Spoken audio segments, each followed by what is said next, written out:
चलिए हम लोग स्टार्ट करते हैं, लोग आते रहेंगे।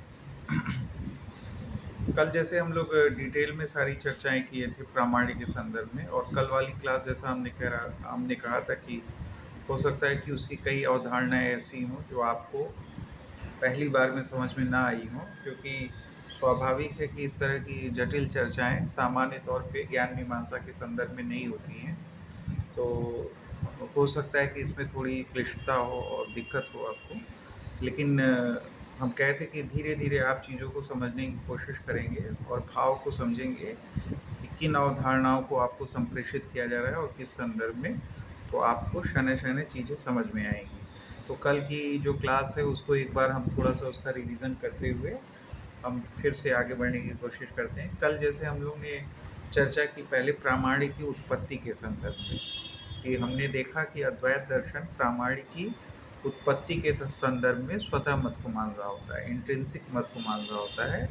तो स्वाभाविक है कि इसकी जो अवधारणा आपको स्पष्ट होगी कि प्रामाणिक की उत्पत्ति के दृष्टिकोण से अगर अद्वैत मत स्वतः मान रहा है तो इसका अभिप्राय क्या है।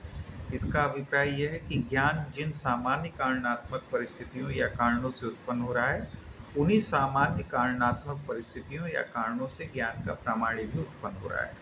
जो भी ऐसा मानेगा उसको प्रामाणिक को, जो भी दृष्टिकोण ऐसा मानेगा, जो भी स्कूल ऐसा मानेगा, वह प्रामाणिक उत्पत्ति की दृष्टिकोण से स्वतः मान रहा होगा। तो अद्वैत दर्शन भी ऐसा ही मानता है। अब इसकी अवधारणा के स्पष्टीकरण में हमने कहा कि जैसे भारतीय दार्शनिक परंपरा खंडन और मुंडन की प्रक्रिया से चल रही होती है, तो ठीक इसी प्रकार यहाँ पर भी हम देखते हैं कि अपने इस उत्पत्ति विषयक स्वतः मत की स्थापना के उद्देश्य से जो अद्वैत मत है वह न्याय वैशेषिक दर्शन की उत्पत्ति विषयक परतः मत की आलोचना करता है, उसका खंडन करता है, और अपने इस उत्पत्ति विषयक स्वतः मत का जो है मंडन कर रहा होता है। खंडन में वो क्या पक्ष लेते हैं, जैसा कि हमने आरंभिक रूप से न्याय वैशेषिक दर्शन की एक सामान्य अवधारणा आपके समक्ष प्रस्तुत करने का प्रयास किया कि न्याय वैशेषिक दर्शन उत्पत्ति और ज्ञप्ति दोनों दृष्टिकोणों से प्रामाणिक को परतः मान रहा होता है। तो अभी अगर उत्पत्ति वाले संदर्भ पे ही हम केंद्रित रहें तो हम देखेंगे कि जैसे कल चर्चा किए थे कि जो सामान्य कारणात्मक परिस्थितियाँ किसी ज्ञान के संदर्भ में रहती हैं, उनसे इतर बाह्य कारणों पर हम जब प्रामाणिक की उत्पत्ति को निर्भर कर रहे होते हैं तो हम इसे प्रामाणिक की उत्पत्ति विषय परतः मत कहते हैं। तो यह जो बाह्य परिस्थितियाँ होती हैं जिस पर प्रामाणिक की उत्पत्ति को न्याय वैशेषिक दार्शनिक निर्भर कर रहे होते हैं, उन्हें वह मेरिट कहते हैं। मेरिट अंग्रेजी में, जिसको हिंदी में कहते हैं गुणगत कारण। ठीक है। जैसे कल एक सामान्य परिचर्चा प्रत्यक्ष के संदर्भ में हम लोग कर रहे थे, तो वहाँ पर जैसे आपको शायद बोला गया था लेक्चर में कि जैसे इंद्रियों की स्वस्थ होना और प्रकाश आदि की उपलब्धता, तो ये जो शायद बोलते समय ऐसा है कि इनको सामान्य कारणों के रूप में गणना की गई थी, लेकिन अगर ऐसा वहाँ पे बोला गया तो इसको थोड़ा सा सुधार करिएगा कि ये सामान्य कारण नहीं होते। जो सामान्य कारण होते हैं किसी संदर्भ में ज्ञान की उत्पत्ति के, जैसे प्रत्यक्ष बोध के संदर्भ में देखें तो जैसे प्रमाता है, प्रमेय है, ये जो प्रत्यक्ष होगा किसी देश काल में होगा, ठीक है, और इंद्रिय का अर्थ से सन्निकर्ष होगा जिसको हम लोग करण कहते हैं प्रत्यक्ष के संदर्भ में। तो ये सामान्य कारणात्मक परिस्थितियाँ होती हैं। लेकिन अगर इंद्रिय स्वस्थ है, ठीक है, प्रकाश आदि की उपलब्धता है, तो इसको हम बाह्य गुणगत कारण कहते हैं। ये जो बाह्य गुणगत कारण होते हैं, मेरिट्स होते हैं, यही किसी ज्ञान के प्रामाणिक की उत्पत्ति को डिसाइड कर रहे होते हैं। इसलिए जब सामान्य कारणात्मक परिस्थितियों से इतर बाह्य गुणगत कारणों पर, जिसको हम लोग मेरिट कह रहे होते हैं, उन पर जब हम प्रामाणिक की उत्पत्ति को निर्भर करते हैं तो उसे प्रामाणिक की उत्पत्ति विषयक परतः मत कहते हैं।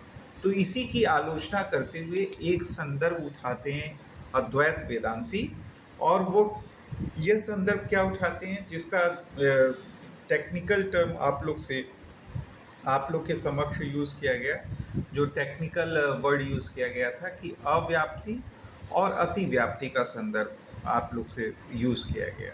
तो इसकी एक जो टेक्निकल एक्सप्लेनेशन था उसको तो स्पष्ट किया ही गया, और इसके बाद एक सामान्य स्वरूप में भी इसको आपको व्याख्यायित विवेचित करने का प्रयास किया गया। पुनः हम इसका दोहराव कर देंगे कि जो ये अव्याप्ति और अतिव्याप्ति, इन दोनों का संदर्भ प्रस्तुत किया जा रहा है प्रामाणिक के संदर्भ में, तो इसके लिए जो एग्जाम्पल दिया गया, जो उदाहरण प्रस्तुत किया गया अद्वैत वेदांतियों के द्वारा, उन्होंने कहा कि जो न्याय वैशेषिक दार्शनिक हैं वह इंद्रिय के अर्थ के अवयवों के सन्निकर्ष को भी एक गुणगत कारण के रूप में स्वीकार करते हैं।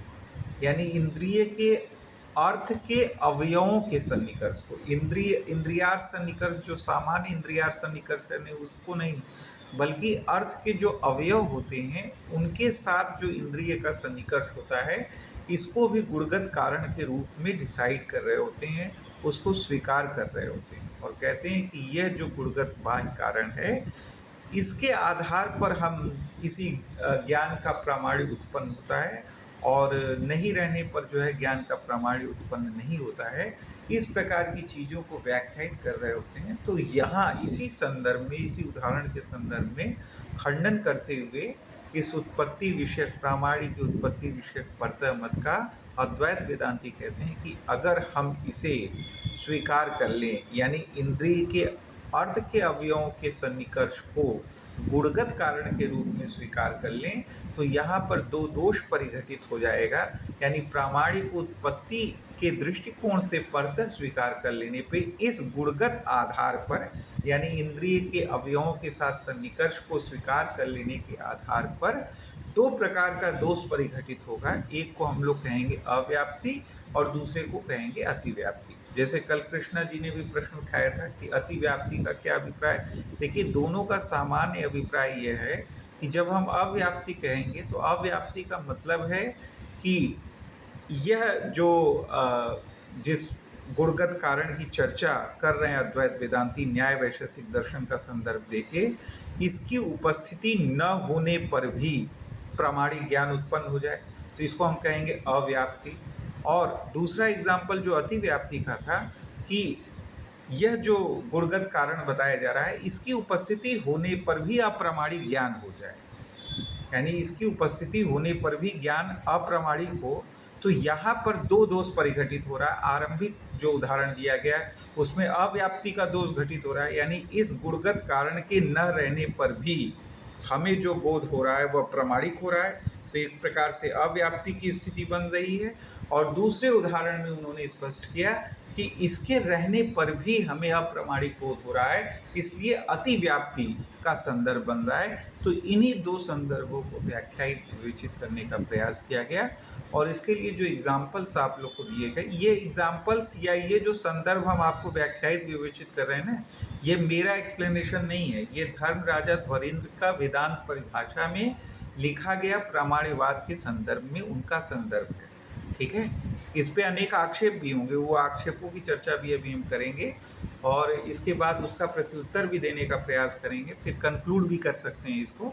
तो अनेक पक्ष हैं, इसलिए पहले किसी चीज़ को जब कोई चीज़ों की अवधारणाएं आपके समक्ष प्रस्तुत की जाती है ना, तो शुरुआत से ही आलोचनात्मक वो दृष्टिकोण रखकर किसी चीज़ को पढ़ा सुना मत करिए।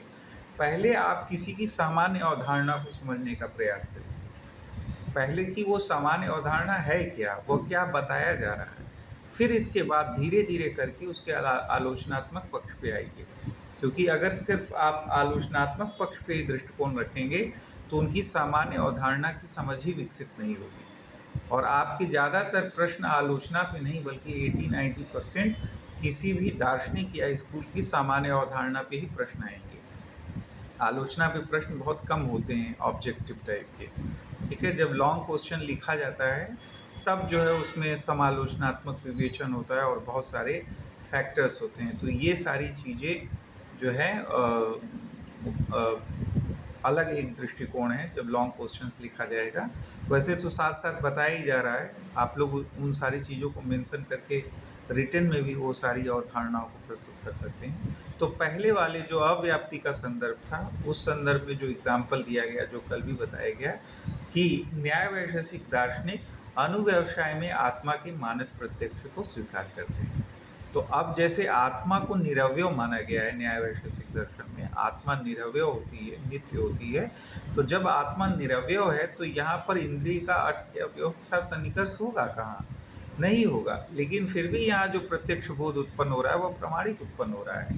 तो इस प्रकार ये जो गुणगत कारण बताए जा रहे हैं, इस गुणगत कारण के न होने पर भी ज्ञान प्रामाणिक हो रहा है। इसका मतलब है कि यहाँ अव्याप्ति हो रही है।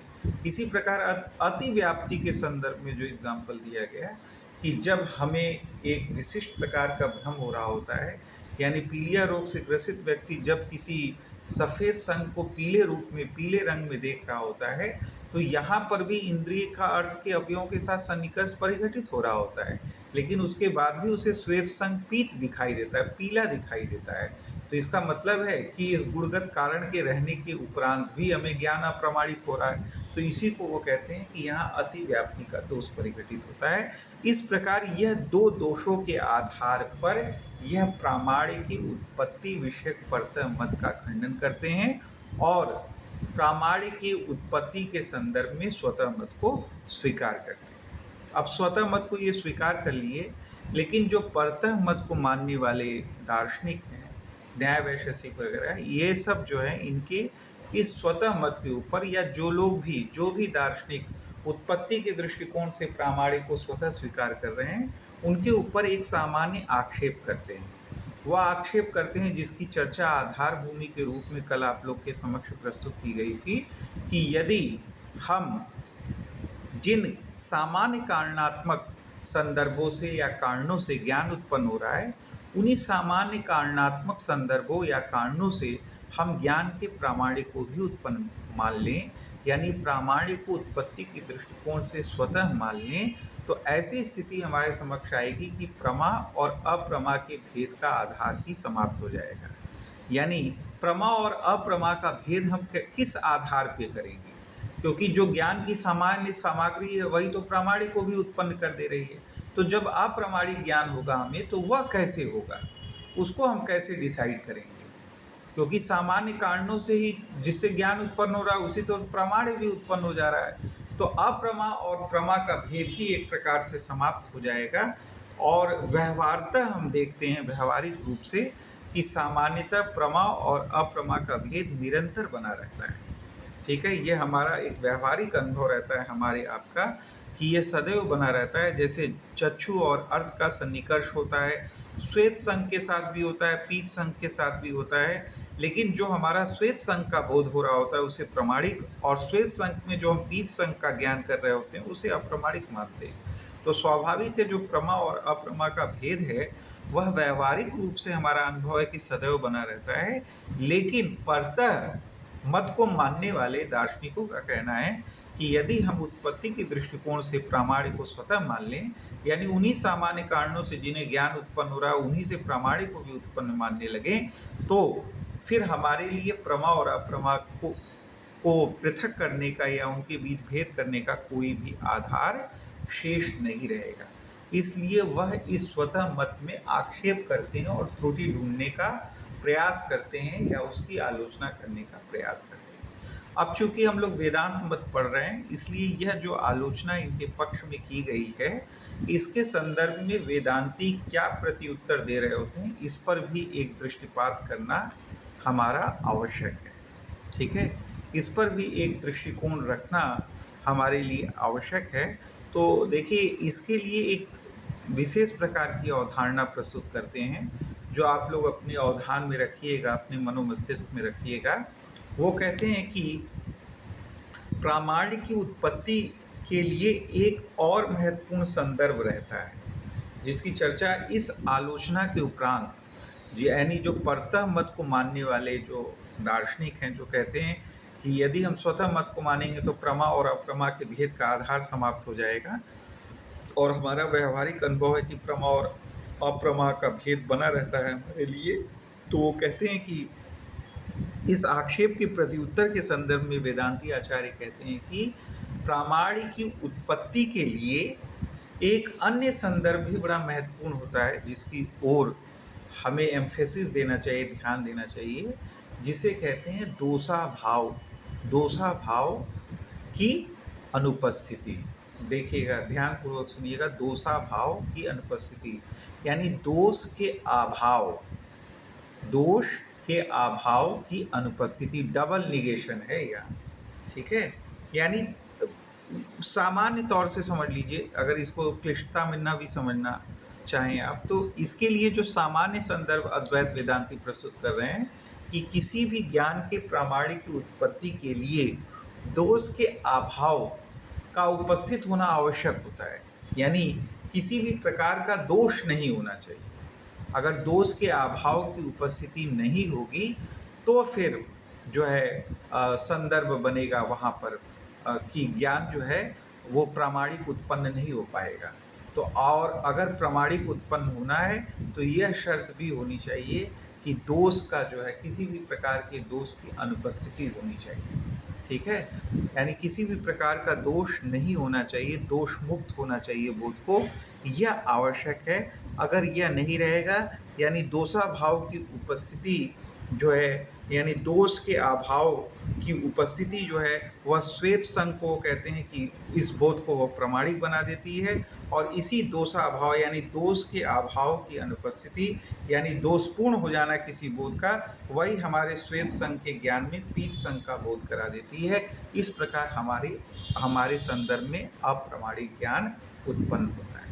तो इसका प्रत्युत्तर इस रूप में वो देने का प्रयास करते हैं वेदांती आचार्य कि जब सामान्य ज्ञानात्मक परिस्थितियों से ज्ञान का प्रामाण्य भी उत्पन्न हो रहा होता है तो यहाँ यह शर्त भी होनी चाहिए कि यह जो ज्ञान उत्पन्न हो रहा है यानी ज्ञान का प्रामाण्य जो उत्पन्न हो रहा है सामान्य ज्ञान की ज्ञानात्मक संदर्भों के आधार पर ज्ञान का प्रामाण्य भी उत्पन्न हो रहा है उसी सामान्य ज्ञानात्मक संदर्भों से, तो वहाँ किसी भी प्रकार का दोष नहीं होना चाहिए।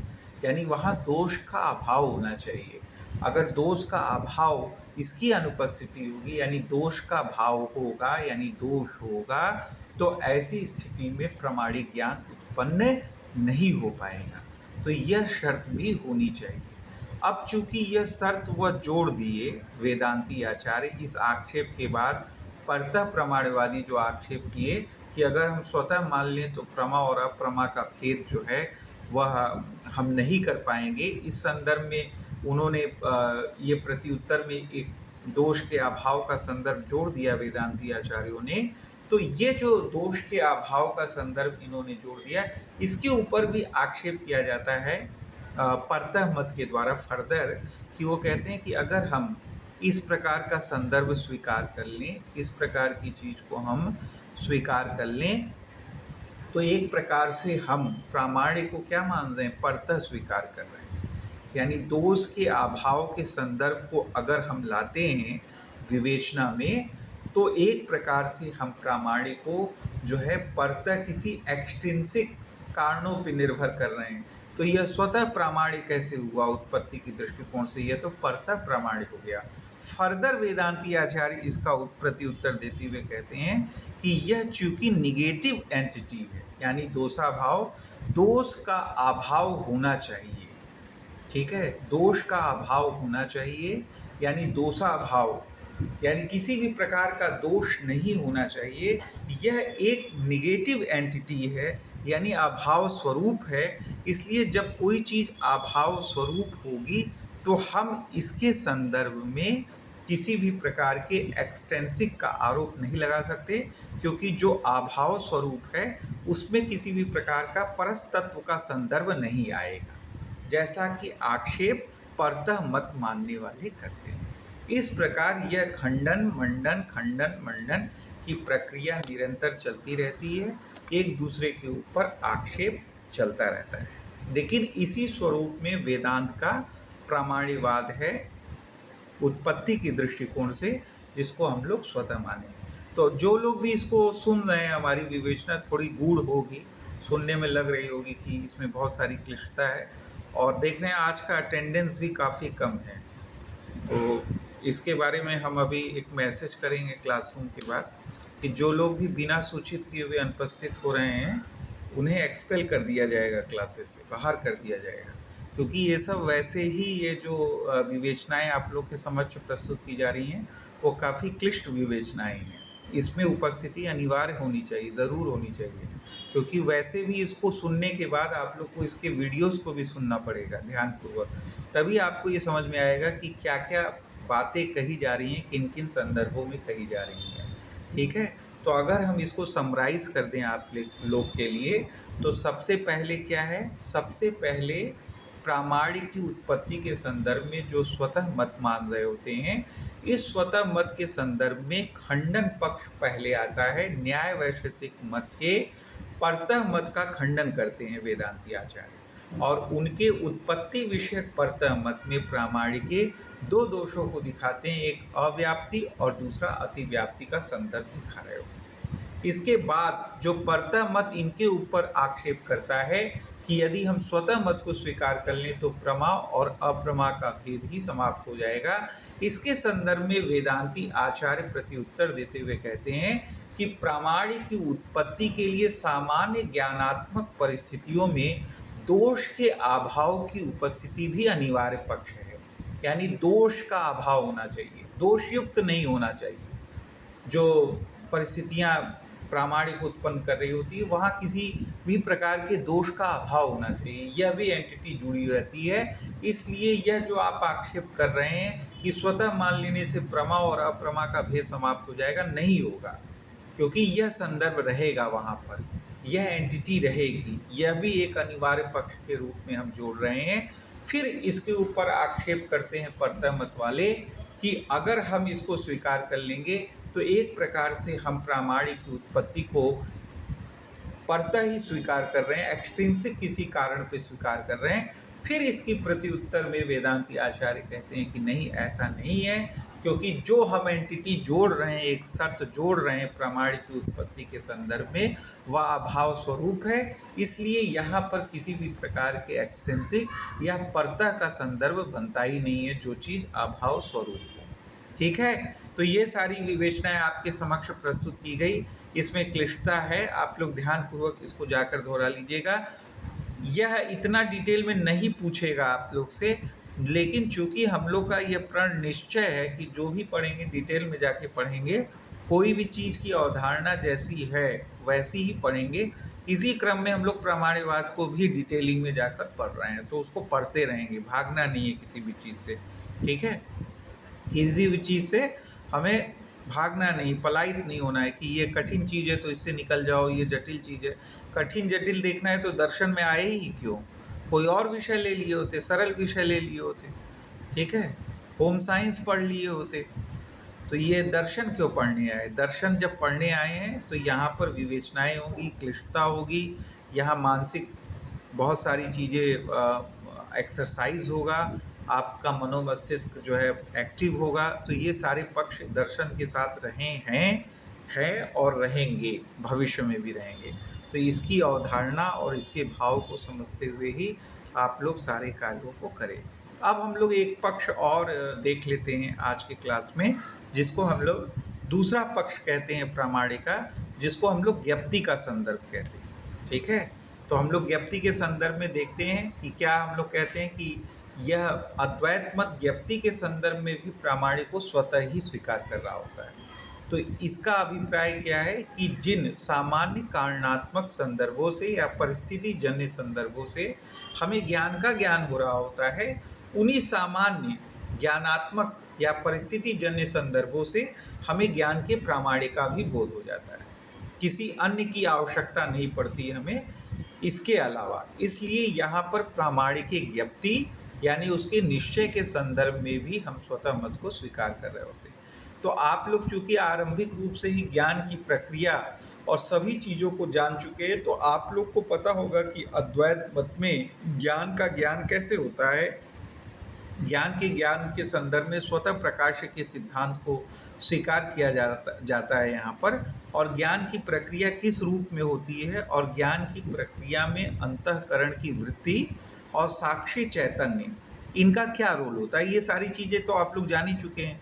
तो उसी चीज़ को जब पीछे आप लोग को डिटेल में पढ़ाया गया है, तो जब यहाँ पर आपको वो सारी चीज़ें, वो संदर्भ आपको ऐड किए जाएंगे, आपको समझाए जाएंगे, विश्लेषित विवेचित किए जाएंगे, तो आप इसके साथ कनेक्ट कर पाएंगे। तो जो ज्ञान ग्राहक सामग्री मानी गई है या वह परिस्थिति जन्य संदर्भ जिससे हमें कोई ज्ञान गृहीत होता है, यानी हमें ज्ञान का ज्ञान होता है, वेदांत मत में उसको क्या माना गया है? उसको माना गया है कि अंतःकरण की वृत्ति जो साक्षी चैतन्य के द्वारा जो है प्रकाशित होती है। तो इसी रूप में वहाँ पर ज्ञान ग्रहण हो रहा होता है, ज्ञान का ग्रहण हो रहा होता है। ठीक है, वही यही वह परिस्थिति जन्य संदर्भ है जो ज्ञान का निश्चय कर रहा होता है कि अंतःकरण की वृत्ति यानी इंद्रियों के माध्यम से अंतःकरण जाकर विषय के आकार को ग्रहण कर लेती है, जिसे अंतःकरण की वृत्ति कहते हैं, और उस पर साक्षी चैतन्य का प्रकाश पड़ता है तो हमें बोध होता है, ज्ञान होता है। इसी रूप में व्याख्यायित किया गया ना। तो एक प्रकार से यहाँ स्पष्ट किया जा रहा है कि जो ज्ञान ग्राहक सामग्री है वह क्या है, इसी रूप में यानी अंतःकरण की वृत्ति के माध्यम से साक्षी चैतन्य जो है, साक्षी चैतन्य के द्वारा जो है ये ज्ञान का ग्रहण हो रहा होता है। इसी प्रक्रिया को वहाँ पर एक्सेप्ट किया गया है, यानी अंतःकरण की वृत्ति पर जब साक्षी चैतन्य का प्रकाश पड़ता है तो हमें बोध होता है। इसी रूप में वहाँ ज्ञान ग्रहण होता है और यही ज्ञान ग्रहण की सामग्री है। तो अब यही ज्ञान ग्रहण की सामग्री है अगर वेदांत मत में, तो स्वतः मत ज्ञप्ति की दृष्टिकोण से मान लेने के कारण इसी प्रक्रिया से यानी इसी ज्ञान ग्राहक सामग्री से हमें ज्ञान के प्रामाणिक का भी बोध हो जाएगा। यानी जिस क्षण साक्षी चैतन्य के द्वारा ज्ञान का ग्रहण होगा उसी क्षण उसी ज्ञान ग्राहक सामग्री से साक्षी चैतन्य के द्वारा हमें ज्ञान के प्रामाणिक का भी ग्रहण हो जाएगा। और यही जो प्रक्रिया परिघटित होगी वेदांत मत में, इसे ही हम ज्ञप्ति विषयक स्वतः प्रामाणिका मत कहेंगे। यही वेदांत का मत है।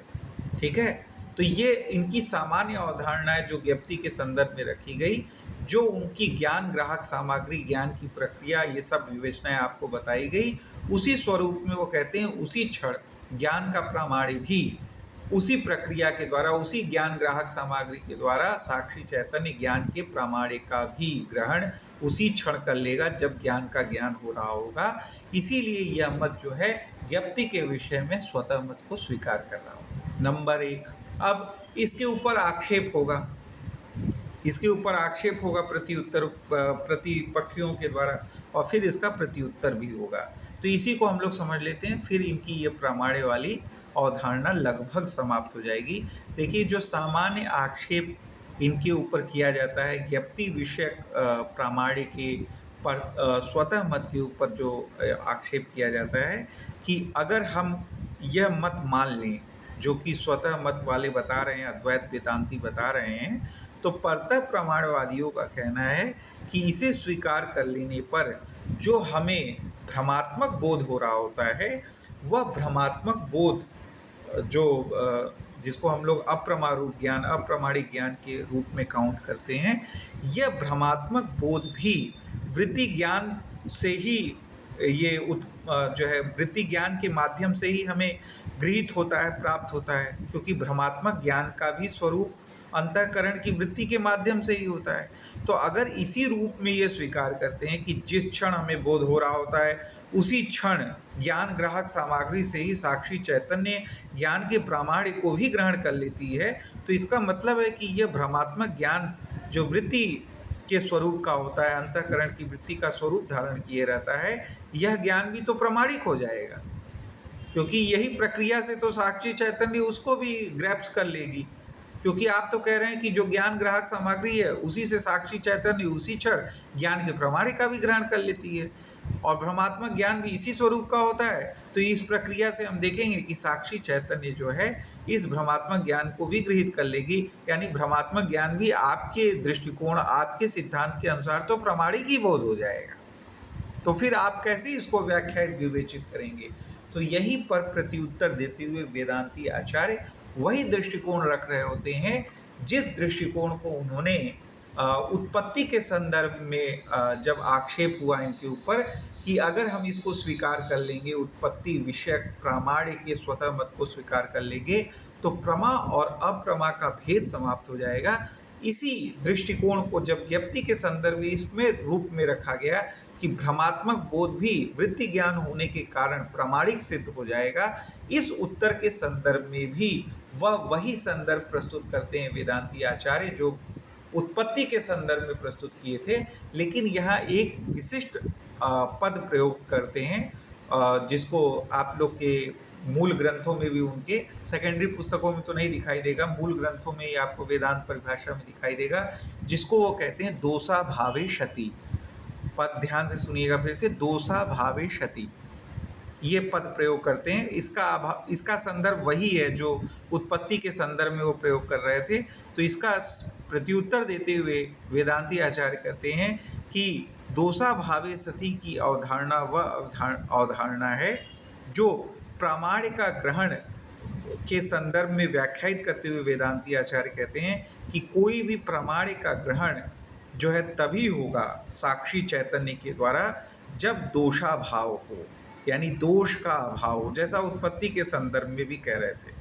और फिर व्याख्यायित करते हुए कहते हैं जो प्रतिपक्षी कह रहे हैं भ्रमात्मक ज्ञान का संदर्भ कि वृत्ति ज्ञान होने से साक्षी चैतन्य इसको भी प्रमाणिक बोध के रूप में गृहीत करेगा, तो कहते हैं ऐसा नहीं होगा, क्योंकि भ्रमात्मक ज्ञान के संदर्भ में क्या होगा, जो वृत्ति ज्ञान का ग्राहक साक्षी चैतन्य है वह दोषाभाव से विशिष्ट नहीं होगा, यानी दोष के अभाव से विशिष्ट नहीं होगा, यानी दोष युक्त होगा, जिसके कारण वहाँ पर प्रामाण्य का ग्रहण नहीं हो सकेगा। इसीलिए दोषा भावे क्षति की अवधारणा ये कहती है कि ज्ञान ग्राहक सामग्री से प्रामाण्य का ग्रहण तभी होगा जब ज्ञान ग्राहक सामग्री से प्रामाण्य को गृहीत करने वाला साक्षी चैतन्य दोष के अभाव से युक्त हो, यानी दोष का अभाव होना चाहिए। अगर यहाँ वहाँ पर दोषाभाव होगा, यानी वहाँ पर दोष होगा और दोषाभाव का संदर्भ वहाँ पर नहीं होगा, तो फिर वहाँ पर जो साक्षी चैतन्य है वह भ्रमात्मक बोध ही गृहीत करेगी। इस प्रकार जो आप आक्षेप लगा रहे हैं कि वहाँ पर भ्रमात्मक बोध भी प्रमाणित हो जाएगा, ऐसा नहीं होगा। तो दोनों अवधारणाओं में दोष के अभाव का संदर्भ लाकर वह इसकी व्याख्या विवेचना करने का प्रयास करते हैं अद्वैत वेदांती। तो जैसा हमने कहा कि प्रामाण्यवाद में क्लिष्टता है, लेकिन आप देख रहे हैं कि हम फ्लुएंटली इस सारी चीज़ों को बता पा रहे हैं आपको, तो निश्चित रूप से इसकी अवधारणा रखी जा सकती है मनोमस्तिष्क में। हाँ, ये टफ है, इसमें कोई दो राय नहीं है, क्योंकि इसमें सारी चीज़ें काफ़ी खंडन मंडन की प्रक्रिया चल रही होती है। सामान्य तौर पे ये सारी चीज़ें विवेचनाएं भी आपके समक्ष प्रस्तुत नहीं होती हैं, इसलिए इसमें क्लिष्टता आपको दिखाई देगी।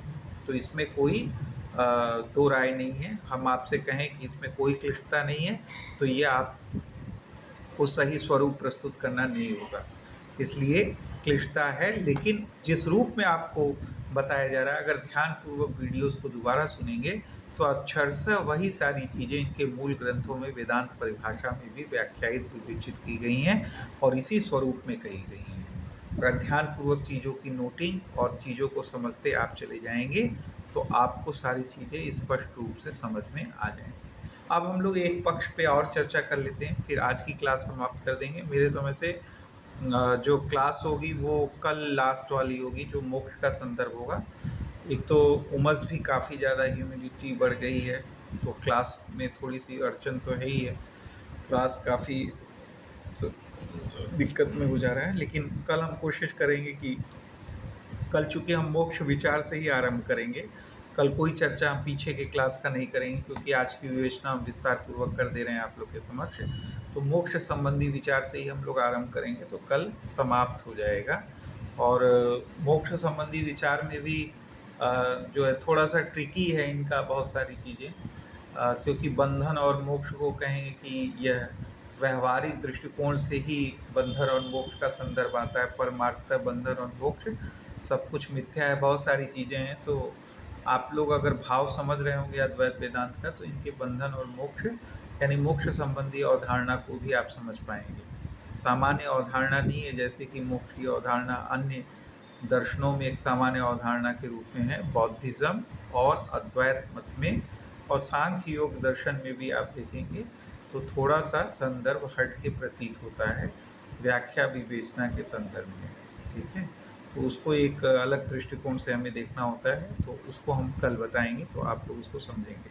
थोड़ा सा और 5-10 मिनट बता के आप समाप्त करते हैं आज का क्लास। एक तो अप्रामाणिक का संदर्भ हमने बताया था कि उत्पत्ति और ज्ञप्ति दोनों दृष्टिकोणों से अद्वैत मत अप्रामाणिक को परतः स्वीकार कर रहा होता है। तो इसकी एक व्याख्या विवेचना सामान्य से सुन लीजिए, प्रामाणिक का तो विस्तार पूर्वक सुन ही लिए। जैसे प्रत्यक्ष बोध के संदर्भ में जो उत्पत्ति का संदर्भ आ रहा होता है, यानी प्रामाणिक की उत्पत्ति की जो सामग्री होती है, प्रत्यक्ष बोध के संदर्भ में जो सामान्य तौर पे स्वीकार की जाती है, वह इंद्रिय के अर्थ से सन्निकर्ष आदि, इनको सामान्य रूप से प्रामाणिक की उत्पत्ति सामग्री के रूप में स्वीकार किया जाता है। जबकि अप्रामाणिक की जो उत्पत्ति होती है, जो अद्वैत मत ने मानी है, वह इंद्रिय दोष आदि को माना है। ठीक है, अगर हमारी इंद्रिय में कोई दोष वगैरह हो तो वहाँ पर अप्रामाणिक की उत्पत्ति होती है। तो स्पष्ट है, हम देख पा रहे हैं कि प्रामाणिक की उत्पत्ति की जो सामान्य सामग्री है, जो ज्ञान की उत्पत्ति की सामान्य सामग्री होती है, उसी से प्रामाणिक भी उत्पन्न हो जा रहा है। लेकिन अप्रामाणिक जो है वह ज्ञान की उत्पत्ति की सामान्य सामग्री से उत्पन्न नहीं हो रहा है, बल्कि कुछ बाह्य कारणों पर निर्भर कर रहा है। जैसे इंद्रिय के दोष आदि के संदर्भ स्पष्ट है कि यहाँ अप्रामाणिक उत्पत्ति की दृष्टि से क्या है, परतः है। तो यही तो बताया जा रहा है कि ये परतः को स्वीकृत करते हैं। इसी प्रकार ज्ञप्ति का जब हम संदर्भ लेते हैं तो यहाँ पर ज्ञप्ति की दृष्टिकोण से भी ये परतः मान रहे होते हैं। तो अप्रामाणिक की ज्ञप्ति के संदर्भ में वो क्या कहते हैं कि जो प्रामाण्य जिस प्रकार से जिन सामान्य ज्ञान ग्राहक सामग्री से ज्ञान उत्पन्न हो रहा होता है, उसी सामान्य ज्ञान ग्राहक सामग्री से, मतलब साक्षी चैतन्य के द्वारा उसी क्षण अगर वह दोष भाव से, यानी दोष के अभाव से युक्त हो, तो वह साक्षी चैतन्य जो है प्रामाणिक को गृहीत कर लेता है। इस प्रकार वहाँ पर स्वतः मत को स्वीकार कर रहे होते हैं ये। लेकिन अप्रामाणिक के संदर्भ में कहते हैं कि यहाँ पर सामान्यतः उसी प्रक्रिया से अप्रामाणिक गृहीत नहीं होता है, बल्कि एक एक्सट्रिंसिक अनुमान के आधार पर वो कहते हैं कि अप्रामाणिक निर्भर करता है, जिसको एक पदावली के द्वारा व्याख्यायित करते हैं, जिसे वो कहते हैं कि प्रवृत्ति साफल्य अनुमान पर हम अनुमित करते हैं अप्रामाणिक को। उसी क्षण हमें तुरंत अप्रामाणिक का बोध नहीं होता है, बल्कि हम प्रवृत्ति साफल्य अनुमान के आधार पर परतः एक्सट्रिंसिक इस अनुमान के आधार पर हम अप्रामाणिक को अनुमित करते हैं, उस पर उसको निर्भर कराते हैं। यानी जैसे हमें कोई बोध हुआ, जैसे हमने देखा कि हमें सुक्ति में रजत दिखाई दे रहा है और हम रजत जानकर और उसकी ओर बढ़ते हैं और रजत लेने का प्रयास करते हैं, लेकिन जब हम नज़दीक जाते हैं, हाथ में उठाते हैं, तो हमें सुक्ति मिलती है। तो इस प्रकार से हमारी जो प्रवृत्ति होती है उसको प्राप्त करने की, वह प्रवृत्ति क्या हो जाती है, असफल हो जाती है। इसलिए बोध के अनुरूप जब हमारी प्रवृत्ति असफल हो जाती है, तो इस असफल प्रवृत्ति असफल अनुमान के आधार पर हम ज्ञान की अप्रामाणिकता का निश्चय कर रहे होते हैं। तो चूँकि यह सामान्य ज्ञान ग्रहण सामग्री से भिन्न परिस्थिति बन जाती है, इसलिए वह इसको परतः कहते हैं। तो यह भी आपको समझ में आ गया होगा। तो इस प्रकार आपको जो भी बताया गया उसकी क्या विवेचना और धारणा होती है, वह भी आपको स्पष्ट किया गया। जो हम लोग का संकल्प है क्लासरूम में कि कोई भी चीज़ जो बताई जाएगी उसके पीछे की अवधारणा, उसकी विवेचना भी स्पष्ट रूप से आपके समक्ष रखी जाएगी। तो आज का हम क्लास समाप्त करते हैं। कल हम लोग का अद्वैत पे अंतिम क्लास होगा, मोक्ष संबंधी विचार। तो सभी लोग टाइम से आ जाएंगे। और अभी हम एक मैसेज डाल दे रहे हैं कि बिना बताए जो लोग अनुपस्थित हो रहे हैं तो फिर उनको एक्सपेल कर दिया जाएगा ग्रुप से, क्योंकि जितनी जटिलताएं चल रही हैं और मेहनत चल रहा है, इस पर और सक्रिय होना चाहिए। तो अगर आप और ढीले होंगे तो फिर आप ख्वाब न देखें कि JRF आपका निकल जाएगा या आप इस विषय में कुछ अचीव कर लेंगे, क्योंकि इतनी आसानी से यह विषय कुछ देने वाला नहीं है। ठीक है, तो जय हिंद, जय भारत।